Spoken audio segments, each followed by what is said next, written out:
नमस्कार मित्रांनो, मी अशोक ताकंगवे आपल्या सर्वांचं अशोक्स ऑफिशियल ह्या यूट्यूब चॅनलवरती स्वागत करतो. टॉप पासेसच्या भाग 7मध्ये आपण आहोत. आतापर्यंत आपण जवळपास 6 भाग कंप्लीट केलेले आहे. म्हणजे प्रत्येक भागामध्ये आपण 50 प्रश्न कंप्लीट केलेले आहेत. तर याप्रमाणे आपण आतापर्यंत 300 प्रश्न कंप्लीट केलेले आहे. त्याच्या पुढचे जे काही प्रश्न आहेत ते आता आपण कंप्लीट करणार आहोत. तत्पूर्वी आपण जर या चॅनलवरती नवीन असाल तर नक्की चॅनल सबस्क्राईब करा आणि व्हिडिओ जर आवडत असेल तर नक्कीच त्याला लाईकसुद्धा करा आणि आपला जर फायदा होत असेल तर नक्कीच तो करून घ्या आणि आपल्या मित्रांनासुद्धा हा व्हिडिओ शेअर करा. चला, व्हिडिओतला पहिला प्रश्न आहे, जी पी एस हे कशाचं संक्षिप्त रूप आहे? तर बघा, जी पी एस हे ग्लोबल पोझिशनिंग सिस्टीमचं हे संक्षिप्त रूप आहे, म्हणजेच आपण त्याला शॉर्ट फॉर्म असं म्हणतो. मित्रांनो, तुम्हाला आणखी काही गोष्टी लक्षात ठेवायचे. फॉर एक्झाम्पल IMFचा फुल फॉर्म काय आहे हे तुम्हाला शोधायचं आहे. आणखी गोष्ट HTTP याचा सुद्धा फुल फॉर्म काय आहे बघायचं आहे. त्यानंतर बघा, तुम्हाला OTP म्हणजे वन टाईम पासवर्ड हे लक्षात ठेवायचं आहे. त्यानंतर CPU हे सुद्धा याचा फुल फॉर्म तुम्हाला शोधायचा आहे. त्यानंतर साधा आहे GPS सुद्धा फुल फॉर्म तुम्हाला शोधायचा आहे. खूप सोपं आहे. तुम्ही गुगलवरती जरी गेला तरी तुम्हाला ते सहजपणे मिळून जातं. WW म्हणजे वर्ल्ड वाईड वेब. त्यानंतर raw research analysis and wing. त्यानंतर ATM सर्वांना माहिती आहे, याच्यावरती सुद्धा प्रश्न आलेले आहेत. त्यानंतर बघा, तुम्हाला आणखी एक गोष्ट लक्षात ठेवायची, UNO युनायटेड नेशन्स ऑर्गनायझेशन असेल. यानंतर सेजचा सुद्धा फुल फॉर्म आतापर्यंत परीक्षेत विचारलेला आहे. त्यानंतर इस्रो सर्वांना माहीत असलेलं ISRO, Indian Space Research Organisation. या प्रकारे खूप सारे आहेत. तुम्हाला जेवढे काही मी सांगितलेलं आहे हे आतापर्यंत परीक्षेमध्ये विचारलेले आहेत. ठीक आहे, चला पुढचा प्रश्न बघूया. खेलरत्न पुरस्कार स्थापना वर्ष सांगायचे. खेलरत्न पुरस्कार स्थापना वर्ष, ठीक आहे, तर 1991 हे त्याचं स्थापना वर्ष आहे. आता 1995 तर 1995 सुद्धा तुम्हाला परीक्षेमध्ये विचारलं जाऊ शकतं. का? कारण तुम्हाला महाराष्ट्र भूषण हे जर विचारलं सांगता आलं पाहिजे. 1995 साल आहे. आता 1961ला काय झालं तर ज्ञानपीठ लक्षात ठेवायचं. काय लक्षात ठेवायचं? ज्ञानपीठ पुरस्काराची स्थापना लक्षात ठेवायची. ठीक आहे, चला पुढचा प्रश्न बघा. आता याच्यामध्ये 1969ला काय झालं तर मी तुम्हाला सांगेल की 1969 इस्रोचं स्थापना वर्ष आहे. कशाचं? इस्रोचं विचारलं जातं परीक्षेमध्ये. त्यानंतर दादासाहेब फाळके पुरस्काराची सुरुवात जर विचारली तुम्हाला तर 1969 लक्षात ठेवायचं आहे. ठीक आहे, अशा प्रकारे हे 2-3 प्रश्न त्याच्यामध्ये इन्क्लूड होते, तर लक्षात ठेवायचा प्रयत्न करायचा आहे. पुढचा प्रश्न बघा. स्थानिक कारभारात लोकांचा सहभाग वाढावा यासाठी कोणत्या समिती स्थापना केली जाते? ठीक आहे, तर त्या समितीचं नाव काय तर मला कमेंट बॉक्समध्ये सांगू शकता. हा प्रश्न तुमच्यासाठी एक काय म्हणता येईल बोनस आहे तुमच्यासाठी. मला नक्कीच तुम्ही कमेंट बॉक्समध्ये सांगा. आणि ऑप्शनसुद्धा सोपे आहेत. विषय समिती, प्रभाग समिती, शिक्षण समिती, स्थायी समिती. थोडंसं लॉजिक जरी लावलं तरी त्याचं उत्तर या ठिकाणी निघून जातं. ठीक आहे, हा प्रश्न मी तुमच्यासाठी सोडतोय. महाराष्ट्रात कटक मंडळ किती आहेत? महाराष्ट्रात कटक मंडळ किती आहे? ठीक आहे, तर याचं उत्तर काय तर 7 कटक मंडळ आहे. आणि टोटल भारतामध्ये विचारलं तर 61 कटक मंडळे आहेत. ओके, चलो पुढचा प्रश्न बघा. नांदेडमधील नक्षलग्रस्त तालुका कोणता? आता हा प्रश्न खूप साधा प्रश्न आहे. किनवट हे त्याचं उत्तर आहे. पांढरकवडा तिथे येणार नाही कारण ते यवतमाळमध्ये येतं. भोकर हा मात्र नांदेडमधला जिल्हा आहे. परंतु नक्षलग्रस्त विचारलं तर सांगता आलं पाहिजे किनवट. ओके, चला पुढचा प्रश्न बघा. सूर्यप्रकाशामध्ये कोणतं जीवनसत्व असतं? आता सकाळचं जे काही समजा सूर्यप्रकाश असतो त्याच्यामध्ये कोणतं जीवनसत्व असतं तर ड जीवनसत्व असतं. कोणतं असतं? ड जीवनसत्व असतं. ठीक आहे, आता ब कशात असतं, क कशात असतं आणि अ कशात असतं हे सर्वांना माहीत असेल. परंतु तुम्हाला रोग लक्षात ठेवायचं. बच्या अभावी काय होतं? बेरी. कच्या अभावी काय होतो? स्कर्वी. आणि अच्या अभावी काय होतं? रातांधळीपणा. हे जर लक्षात ठेवलं तर तुमचा 1 मार्क या ठिकाणी फिक्स होऊन जातो. ओके, आता अ कशात भेटतं? संत्र्यामध्ये असतं. क जे आहे ते कशामध्ये असतं सांगायचं मला कमेंट बॉक्समध्ये. ठीक आहे, बघा पुढचा प्रश्न. पानांमध्ये हरितद्रव तयार होण्यास काय आवश्यक असतं? काय आवश्यक असतं तर सूर्यप्रकाश. काय आवश्यक असतं? सूर्यप्रकाश. ओके, लक्षात ठेवसाल. पुढचा प्रश्न आहे. सूर्यकिरण पृथ्वीवर पोहोचण्यासाठी किती वेळ लागतो? तर साधा प्रश्न आहे. हा सुद्धा तुम्हाला माहीत असेल. 8 मिनिटे 20 सेकंद म्हणजे 500 सेकंद. पुढचा प्रश्न. वेगळा घटक ओळखायचा आहे. साधा प्रश्न आहे. वेगळा घटक ओळखायचा आहे. आता तारापूर कुठे आहे तर महाराष्ट्रात आहे. काय कुठे आहे? कर्नाटकमध्ये आहे. रावत बाटा कुठे? राजस्थानला आहे. आणि बोकारो कुठे तर झारखंडमध्ये आहे. आता हे तारापूर असेल, कैगा असेल किंवा तुमचा रावत भाटा असेल, या तिघांमध्ये काहीतरी एकसारखेपणा आहे. आणि बोकारो मात्र हा स्टील प्रोजेक्ट आहे. ठीक आहे, आणि हे सर्व अणुप्रकल्प आहेत. ठीक आहे, त्याच्यामुळे वेगळं कोणतं तर तुमचं बोकारो. ठीक आहे, तर बोकारो कुठे तर झारखंडला आहे. ठीक आहे, लक्षात ठेवायचं. आता तुमच्यासाठी आणखी एक प्रश्न आहे. तुम्हाला या ठिकाणी सांगायचं आहे की नरोरा हा जो काही अणुऊर्जा प्रकल्प आहे तो कोणत्या राज्यामध्ये आहे? ठीक आहे, कमेंट बॉक्स तुमच्यासाठी रिकामा आहे, त्याच्यामध्ये तुम्ही सांगू शकता. चलो नेक्स्ट आहे RDX काय आहे? RDX तर RDX काय आहे तर हे एक स्फोटक आहे, ठीक आहे, लक्षात ठेवायचं आहे RDX, ठीक आहे, RDX, ठीक आहे. आणि याचा फुल फॉर्म काय? रॉयल डिमॉलिशन एक्सप्लोजिव्ह, ठीक आहे. विचारणार नाही परीक्षेमध्ये, पण एवढं विचारलं जातं की याला काय, हे कशासाठी वापरलं जातं, ठीक आहे. तर स्फोटक आहे, लक्षात ठेवायचं आहे. चला पुढचा प्रश्न आहे की कोणत्या पदार्थावर चुंबकीय परिणाम होत नाही. साधं लॉजिक लावलं तरी उत्तर भेटतं रबर, ठीक आहे. इथे जास्त डोकं लावायला बसायचं नाही. मादक पेय तयार करण्यासाठी काय वापरलं जात नाही, तर याचं उत्तर आहे ईस्ट. काय घेतलं जात नाही? ईस्ट वापरलं जात नाही. ओके, पुढचा प्रश्न बघा. टेलिफोनचा शोध कोणी लावला? साधा प्रश्न आहे आणि त्याचं उत्तर तुम्ही सहजपणे देऊन जाता, ठीक आहे. तर टेलिफोनचा शोध कोणी लावला सांगता येईल? तर अलेक्झांडर ग्राहम बेल. सर मार्कोनीने कोणी कशा शोध लावला? मार्कोनी रेडिओचा. कशाचा? रेडिओचा, ठीक आहे, सांगता आलं पाहिजे. जॉन लॉगी बियर्ड याने कशा शोध लावला? टीव्हीचा. आणि एडिसननं कशा शोध लावला? एडिसन विजेचा शोध, ठीक आहे, लक्षात ठेवायचं आहे. ठीक आहे, साधे प्रश्न आहे परीक्षेमध्ये येऊ शकतात. श्रीलंका आणि भारत यांच्या दरम्यान कोणती सामुद्रधुनी आहे? तर पालची सामुद्रधुनी आहे, ठीक आहे. आणखी एक प्रश्न बघा. सुएझ कालवा कोणत्या देशामध्ये आहे? तर याचं उत्तर काय आहे? तर इजिप्त, ठीक आहे. आणखी एक गोष्ट, हा जो सुएझ कालवा आहे कोणत्या दोन समुद्राच्या दरम्यान आहे? तर मध्य समुद्र आणि लाल समुद्र, ठीक आहे. तर मध्य समुद्र प्लस लाल समुद्र, ठीक आहे, रेड सी, या दोघांच्या दरम्यान ही सुएझ कालवा आहे. पुढचा प्रश्न बघा. संयुक्त राष्ट्र संघटनेची स्थापना कधी झाली? आता साधा प्रश्न आहे. संयुक्त राष्ट्र संघटनेची स्थापना 24 ऑक्टोबर 1945, ठीक आहे, लक्षात ठेवायचं आहे. आणि याच्यामध्ये 11 डिसेंबर 1946 हे काय? तर युनिसेफ लक्षात ठेवायचं आहे. पुढचा प्रश्न बघा. आई समजून घेताना या ग्रंथाचं लेखक कोण? आई समजून घेताना या ग्रंथाचं लेखक कोण आहे? तर उत्तम कांबळे हे त्याचं उत्तर आहे. आता बघा, तुम्हाला आणखी एक गोष्ट लक्षात ठेवायची. आनंद यादव यांचं एक पुस्तक परीक्षेत येतं, झोंबी, ठीक आहे. तर झोंबी लक्षात ठेवायचं. बाबूराव बागुल, जेव्हा मी जात चोरली होती, ठीक आहे. आणि दया पवार यांचं काय प्रसिद्ध आहे? तर बलूत नावाचं पुस्तक फेमस आहे, बलूत, ठीक आहे, लक्षात ठेवायचं आहे. पुढचा प्रश्न बघा. महाराष्ट्रात रोजगार हमी योजना कोणत्या वर्षी केला गेला? तर याचं उत्तर काय? 1978, लक्षात ठेवायचं 1978. आता ऑप्शन बघायचे. 2005 काय? तर 2005 तुम्हाला लक्षात ठेवायचे. काय 2005? भारत निर्माण योजना, ठीक आहे. 2013 अन्न सुरक्षा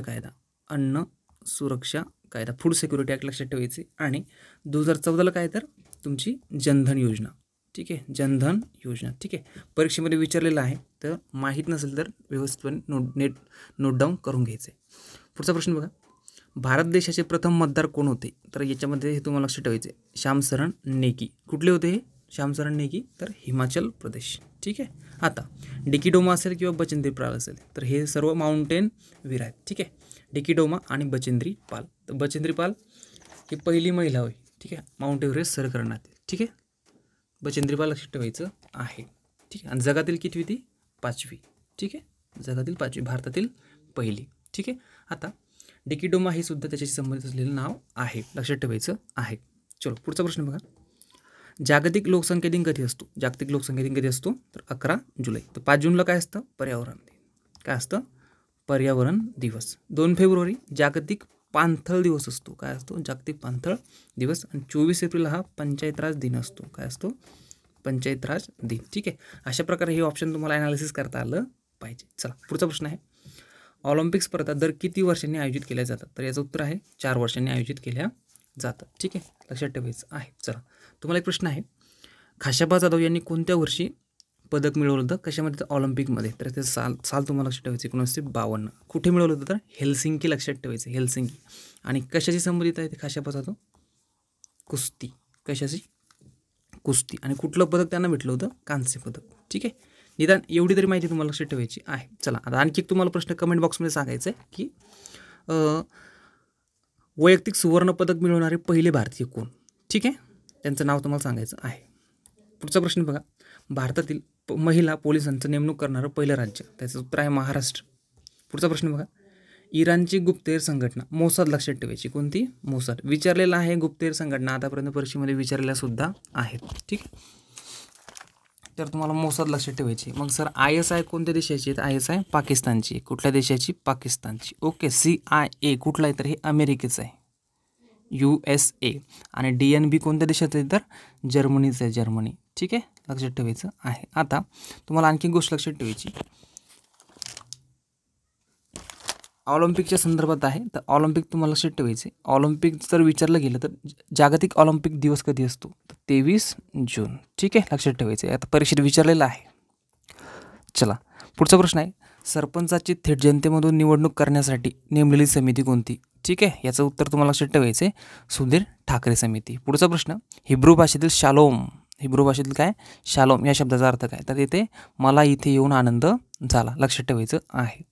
तुमच्या वाचनामध्ये सुद्धा आतापर्यंत आलेलं असेल. बघा पुढचा प्रश्न आहे, भारताची पूर्व पश्चिम लांबी किती? आता थोडंसं या ठिकाणी डोकं लावायचं आहे. तुमचे ऑप्शन जे आहे त्याच्यामध्ये खूप सारे उत्तर आहेत.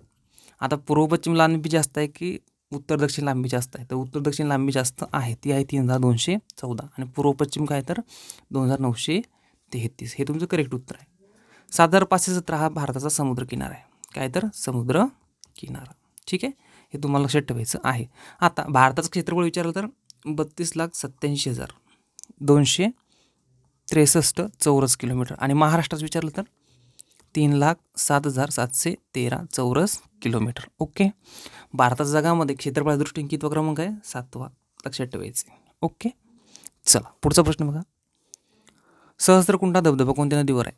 लक्षात ठेवायचे, पैनगंगा नदीवर, यवतमाळ आणि नांदेड यांच्या सीमेवरती. ओके, चलो पुढचा प्रश्न, महर्षी धोंडो केशव कर्वे यांच्या आत्मचरित्राचं नाव काय? काय त्याच्या आत्मचरित्र? आत्मवृत्त. सर समाज स्वास्थ्य काय मानकडे? तर हे रधो कर्वे. काय नाव?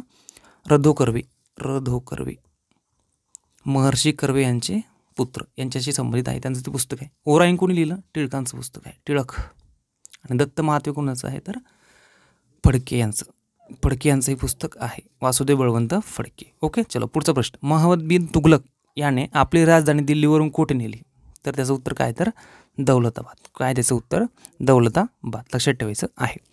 पुढचा प्रश्न आहे, भारतातील सर्वात मोठं कंटेनर बंदर कोणतं?